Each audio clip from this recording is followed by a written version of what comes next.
The Prince by Niccolo Machiavelli. Chapter 17.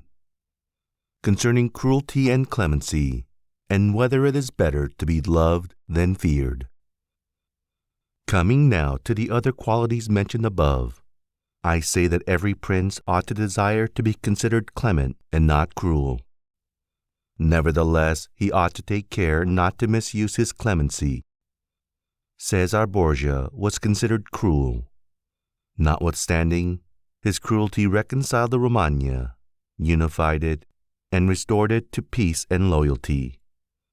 And if this be rightly considered, he will be seen to have been much more merciful than the Florentine people, who, to avoid a reputation for cruelty, permitted Pistoia to be destroyed. Therefore a prince, so long as he keeps his subjects united and loyal, ought not to mind the reproach of cruelty, because with a few examples he will be more merciful than those who, through too much mercy, allow disorders to arise, from which follow murders or robberies, for these are wont to injure the whole people, while those executions which originate with the prince offend the individual only. And of all princes, it is impossible for the new prince to avoid the imputation of cruelty, owing to new states being full of dangers. Hence Virgil, through the mouth of Dido, excuses the inhumanity of a reign owing to its being new, saying, Res dura, et regni novitas Metallia cogunt, moliri et late fines custode tueri, against my will, my fate. Nevertheless, he ought to be slow to believe and to act, nor should he himself show fear, but proceed in a temperate manner, with prudence and humanity, so that too much confidence may not make him incautious, and too much distrust render him intolerable. Against my will, my fate, a throne unsettled, and an infant state, bid me defend my realms and all my powers, and guard with these severities my shores. Christopher Pitt. Upon this a question arises, whether it be better to be loved than feared, or feared than loved. It may be answered that one should wish to be both, but because it is difficult to unite them in one person, it is much safer to be feared than loved, when, of the two, either must be dispensed with. Because this is to be asserted in general of men, that they are ungrateful, fickle, false, cowardly, covetous, and as long as you succeed, they are yours entirely. They will offer you their blood, property, life, and children, as is said above, when the need is far distant. But when it approaches, they turn against you. And that prince who, relying entirely on their promises, has neglected other precautions, is ruined.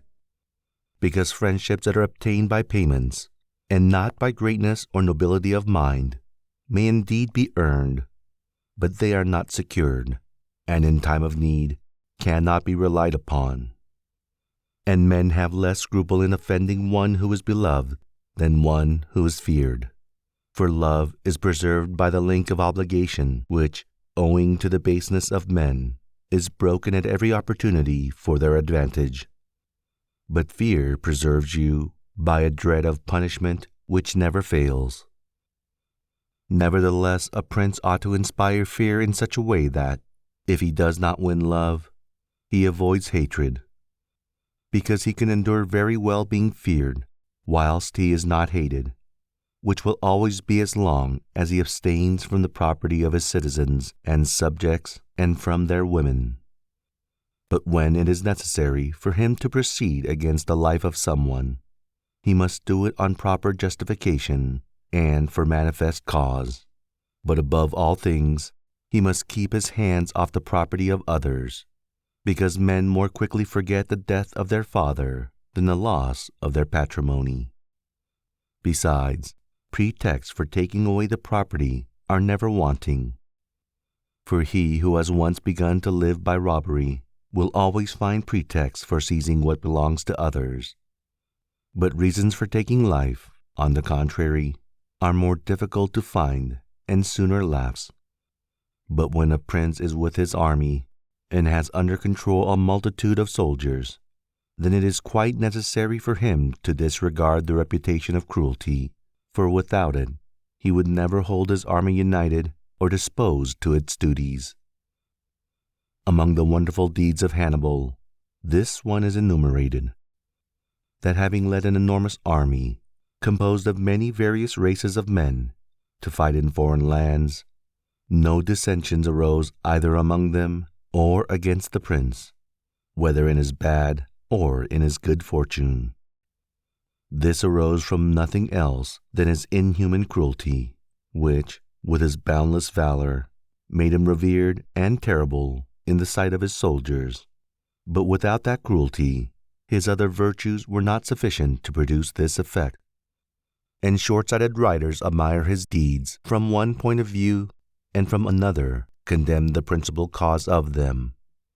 That it is true his other virtues would not have been sufficient for him may be proved by the case of Scipio, that most excellent man, not only of his own times, but within the memory of man, against whom, nevertheless, his army rebelled in Spain. This arose from nothing but his too great forbearance, which gave his soldiers more license than is consistent with military discipline. For this he was upbraided in the Senate by Fabius Maximus, and called the corrupter of the Roman soldiery. The Locrians were laid waste by a legate of Scipio, yet they were not avenged by him, nor was the insolence of the legate punished, owing entirely to his easy nature, insomuch that someone in the Senate, wishing to excuse him, said there were many men who knew much better how not to err than to correct the errors of others. This disposition, if he had been continued in the command, would have destroyed in time the fame and glory of Scipio. But he being under the control of the Senate, this injurious characteristic not only concealed itself, but contributed to his glory. Returning to the question of being feared or loved, I come to the conclusion that men loving according to their own will, and fearing according to that of the prince, a wise prince should establish himself on that which is in his own control, and not in that of others. He must endeavor only to avoid hatred, as is noted.